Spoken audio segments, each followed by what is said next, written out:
Hello, everyone, and welcome back. Today we are looking at the Nen Kavan R444 Imperial Sky Swooper. This was the company's first entry into the repulsor drive craft field, based on the Parawing gliders used on Cloud City. It had a blaster mounted above the pilot. The glider capability meant that level. The nose level was low for the repulsor craft, making him suitable for deployment for the Galactic Empire, for stormtrooper stealth raids, and for patrols in variable terrain areas such as the forest world of Eris and the canyons of Ebra. The R444 was controlled by using the leg bar and hand grips attached to the wings. Flight was fairly simple, especially at low speeds, and thanks to the repulsor unit, long distances could be easily covered. The pilot used both hands and their legs to steer, which made it difficult to use the blaster. So, this is one of those things that we don't typically really think about or see in um, the Star Wars universe. It's I remember, we have sources, the Kraken's Rebel Field Guide, which is where I remember this from, Shadows of the Empire Sourcebook, Rules of Engagement, the Rebel Spec Force Handbook, the Complete Star Wars Encyclopedia, and Strongholds of Resistance. So this really was done as a classic adventures from West End Games to bring something different and unique into the Star Wars universe. Um, and I know I've heard it said elsewhere before.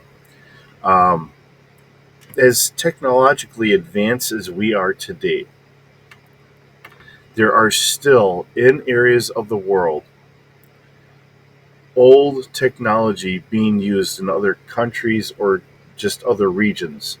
Even going back to just more basic tools and all that. Um, whether it's from different tribes that just don't want or don't have the technology to get up to where we are because just their circumstance, they don't want to, um, or any other number of things. I mean, here in the United States, we have the Amish that like to live a more rustic lifestyle, but then some of the other things I hear about them, they do have some more modern things in their life as well because it just makes life easier. But there's also other ones that shame them, and it just gets interesting. So here we are. We have a paraglider, and it's being used very actively in Star Wars. So, okay. So as we look at this, we do have two of them up here, and they are from the book. Um, so I'm going to kind of cover both of them because one's just a modified version of the other. So we'll cover the Imperial Sky Swooper first, and then we will switch on over to the combat paraglider.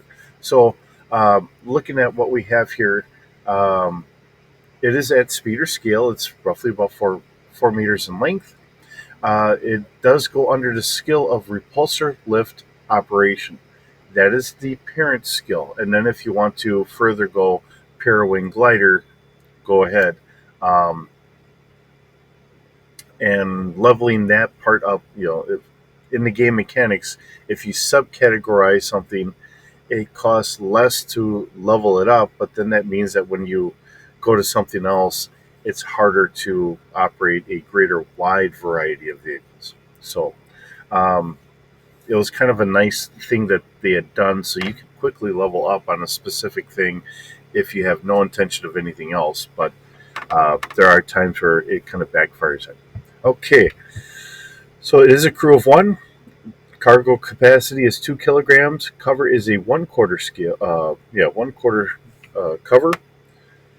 Ground altitude range is ground level up to 5,000 meters. Costs roughly about 400 credits. Has a maneuverability of 4D and has a move of about 230 kilometers an hour. Is a body strength of 1D. Um, the sensors is none, has a stealth of +2. Um, to really say it in this regard, I guess, because you don't have all that much metal in there in comparison to a lot of other things. So um, even when you just look at the repulsor lift kind of pack or whatever, it's there's not as much there, and whatever materials they might be using for the cloth or whatever might absorb more of it. So there's less of it going back. Okay, trying to catch up where we were here. Weapons. There is a light blaster cannon. Forward facing.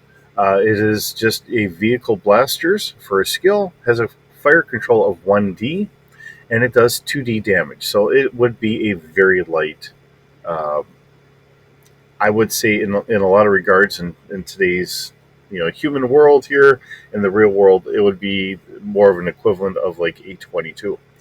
Yes, 22s can be deadly, they can be dangerous and all that stuff, but something real lightweight like this is where I was, And some of these ideas is where, when you look at my GI Joe, bringing that into Star Wars, I get, I will grab some of the stuff and kind of play around with it and try and work with it. Okay, so now let's go over to our combat paraglider, which is 4.5 meters long.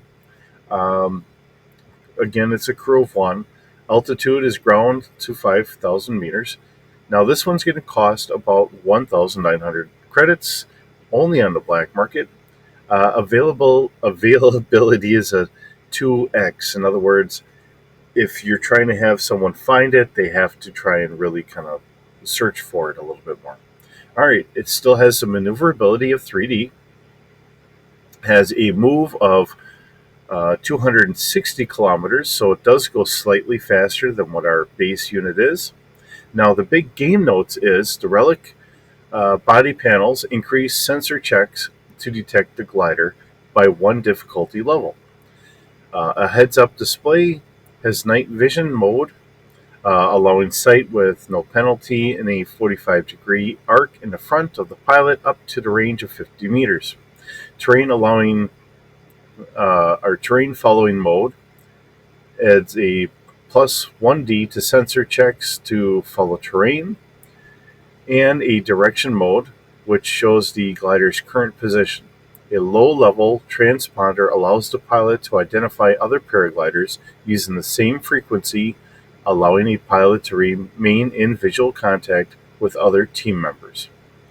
All right, so they have some extra electronics in there, some extra special coding in there to try and make it a little easier to sneak into a installation that you're trying to invade.